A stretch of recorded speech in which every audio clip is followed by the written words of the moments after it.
আপনাদের মাথায়ও কি এমন প্রশ্ন আসে যে পাখির মতো উড়ে বেড়াতে কেমন লাগে? পাখির চোখে পৃথিবী দেখতেই বা কেমন লাগে? সৃষ্টির আদিকাল থেকে আমরা এ প্রশ্নের উত্তর খুঁজে বেরিয়েছি।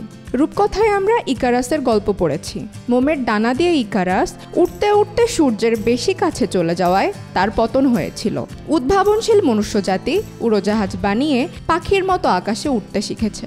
নভোযান বানিয়ে ঘুরে এসেছে মহাকাশ থেকেও। পাখির চোখে পৃথিবী দেখার ইচ্ছা থেকেই মানুষ আবিষ্কার করে ফেলেছে ড্রোন। বিশ্বের এদেশ ওদেশ ছাড়িয়ে এখন বাংলাদেশেও দিন দিন বৃদ্ধি পাচ্ছে ড্রোনের গ্রহণযোগ্যতা। বিনোদন ও সামাজিক যোগাযোগ মাধ্যমের জন্য ছবি বা ভিডিও তৈরি করতে ড্রোনের ব্যবহার দেখা যায়। যারা ড্রোন চালায় তাদেরকে বলা হয় হবি পাইলট বা শখের পাইলট। বাংলাদেশেও রয়েছে এমন হবি পাইলট। তাদের কাজও সমাদৃত হচ্ছে বিশ্ব দরবারে। তাদের চমৎকার সব ড্রোন ভিডিও বাংলাদেশের পর্যটন স্থানগুলোকে পৌঁছে দিচ্ছে বিশ্বব্যাপী। ড্রোনের কাজ কি? সামাজিক যোগাযোগ মাধ্যমে একটু নজর রাখলেই এই প্রশ্নের উত্তর খুব সহজেই পাওয়া যায়।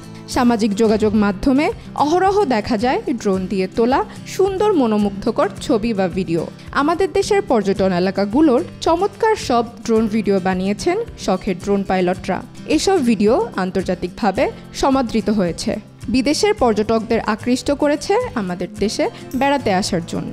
সবচেয়ে বেশি ড্রোন ভিডিও আছে কক্সবাজারের বিস্তৃত সমুদ্র সৈকত ড্রোন চালানোর জন্য আদর্শ। এছাড়াও নাটক, সিনেমা ও বিজ্ঞাপন শিল্পে এখন ড্রোন শট অপরিহার্য।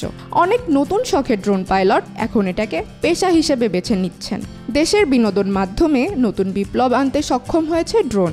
অনেক কন্টেন্ট ক্রিয়েটরই দক্ষ ড্রোন পাইলটকে দিয়ে নিজেদের কাজ করান। ড্রোনের ফুটেজ বিক্রি করে অনেকে ফ্রিল্যান্সিংও করছেন। আবার দেশে অনেক সরকারি কাজেও ড্রোন ব্যবহার করা হয়। কোথাও আগুন লাগলে ফায়ার সার্ভিসের কর্মীরা আগুনে পোড়ার ক্ষয়ক্ষতি বোঝার জন্য ও মৃতদেহ খোঁজার জন্য ড্রোন ব্যবহার করেন। আমাদের ফায়ার সার্ভিস নিয়মিত ড্রোন ব্যবহার করে উদ্ধার কার্যক্রমের জন্য।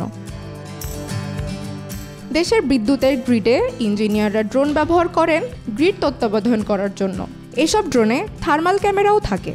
এতে করে গ্রিডের তাপমাত্রাও বোঝা যায় ড্রোনের মাধ্যমে।